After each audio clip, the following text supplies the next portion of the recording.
Okay, thanks everybody for inviting me to speak to you. It's awesome to see such a diverse crowd from different agencies in different regions, and a couple of take-home points right away.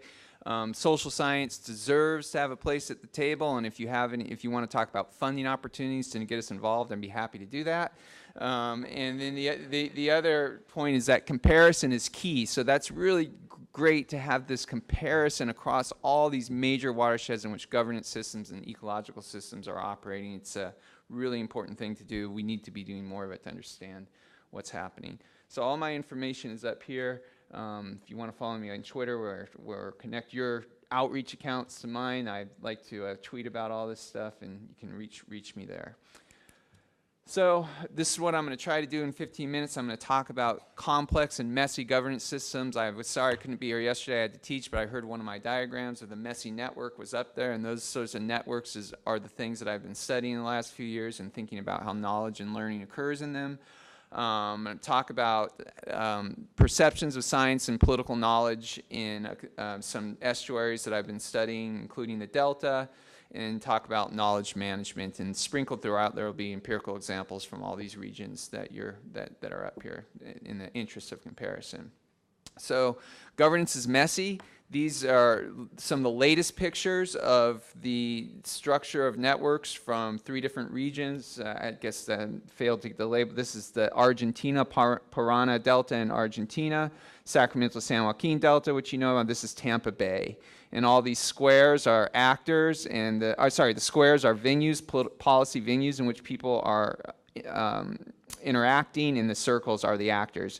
And the point of this research that we're doing is that all of the systems are messy. You won't find a large scale, or I don't even think you're going to find a small scale that doesn't have this kind of messy governance system that's happening. We saw, for example, in the talk before with the Gulf of Mexico, the Gulf of Restoration program, all those different venues in which the restoration is occurring, in which the science is occurring. So from a knowledge and science perspective, you have to realize that in these systems, the knowledge is distributed across these actors and venues. So there's people that know things and organizations that know things across the system. And it's not usually just one place where you're going to find the scientific or other sorts of information that you need. And the same thing that you have to realize is that knowledge is produced in multiple places in the system. So people are doing research, either applied or basic, in all kinds of different places in these systems. So really the thing you have to do is figure out how to manage the knowledge across the system from a systems perspective, including trying to figure out what is the best available science, where will all these different stakeholders out of this mix, what is the best available science that you have to look for. And one thing that people often do, and is something to think about, I don't necessarily have an answer for this, but a lot of people will initially say, we have to centralize the science, we have to make one central hub for all the science, all the knowledge to be held, all of the knowledge to be produced. That's something that is often a knee-jerk reaction, but I want to make sure that we push back against that to some extent and realize there are probably some benefits to having the knowledge distributed across the system.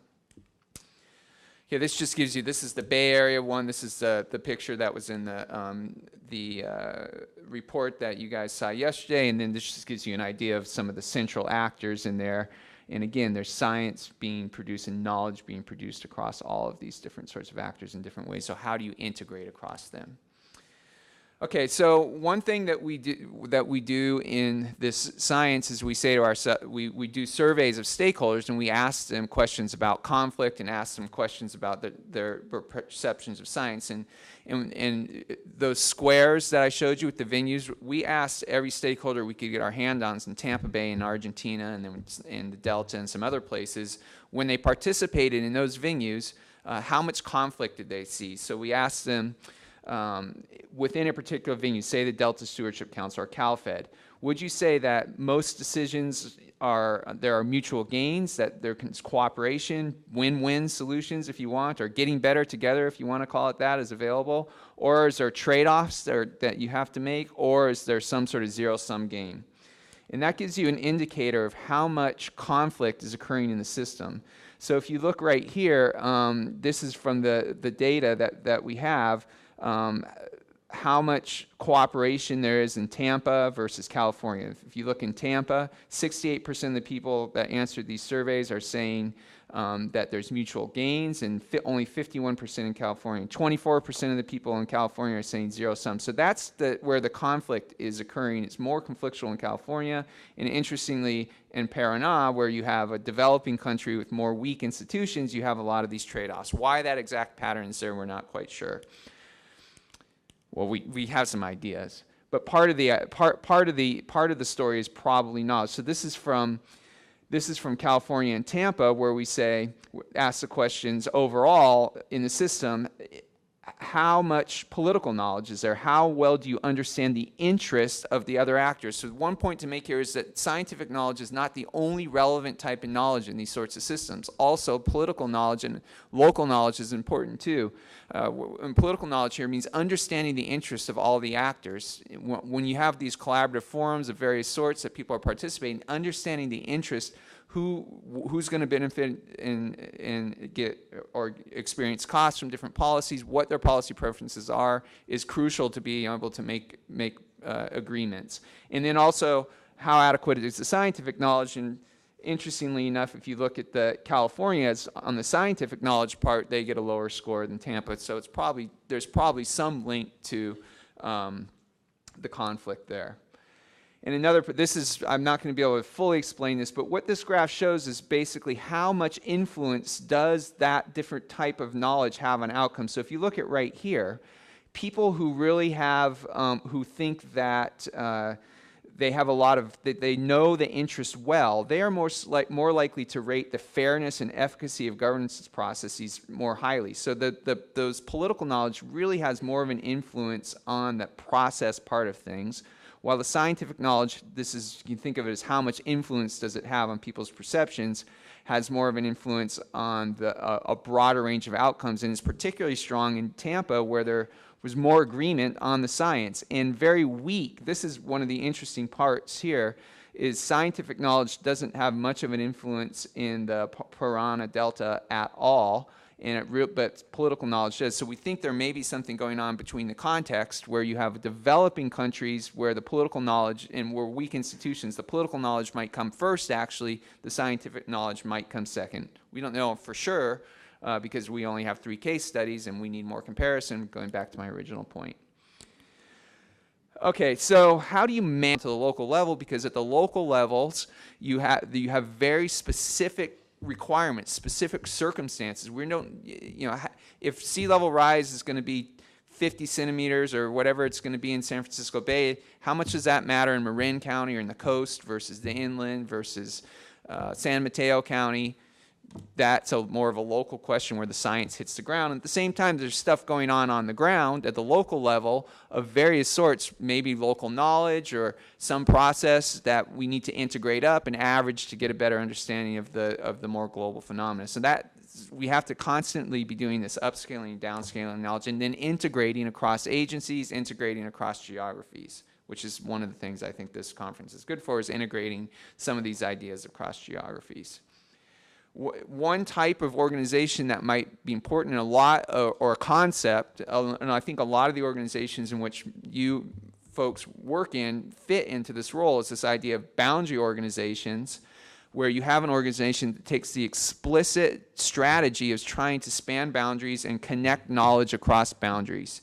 And those boundaries might be institutional, they might be geographic, they might be the science policy divide, which we heard about just a moment ago, or they might be across different ideological boundaries, interest group communities, developers versus environmentalists, that sort of thing. Usually in these boundary organizations, you have 3 types of objects. There's a guy named David Gustin came up with this idea, or has written the most about it. So the boundary objects, which are things that are produced by the organization, say scientific reports, incentives for participation for both sides of things. So you can't, for example, if you're going to have academics participating in these science production, you can't imagine they're going to do it just for free on their own altruistic standpoint. They need some sort of incentives, same on the stakeholder side. And then accountability, which means that whatever the products are has to be able to meet the goals and be accountable to the goals of both sides. And this example here is some of the students I know are here, the UC Davis Climate Change, Water, and Society IGERT program, where we tried at least to think about the entire graduate training program as creating a bridge, creating students as the boundary objects in a sense that are capable of spanning across these boundaries between science and policy, and doing science that can help do this sort of integration between climate, water, and society that's needed to address these sorts of problems. Okay, so in conclusions, the governance systems are messy. You have to manage the knowledge across them, different types of knowledge. It's not only the scientific knowledge that matters. The comparison part is key.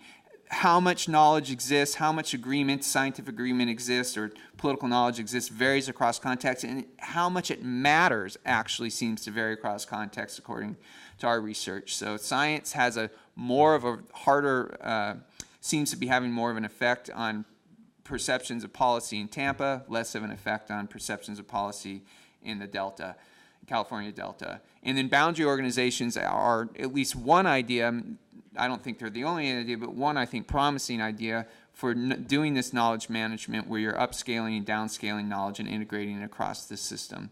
And I think I'm done, so that's it. Thank you.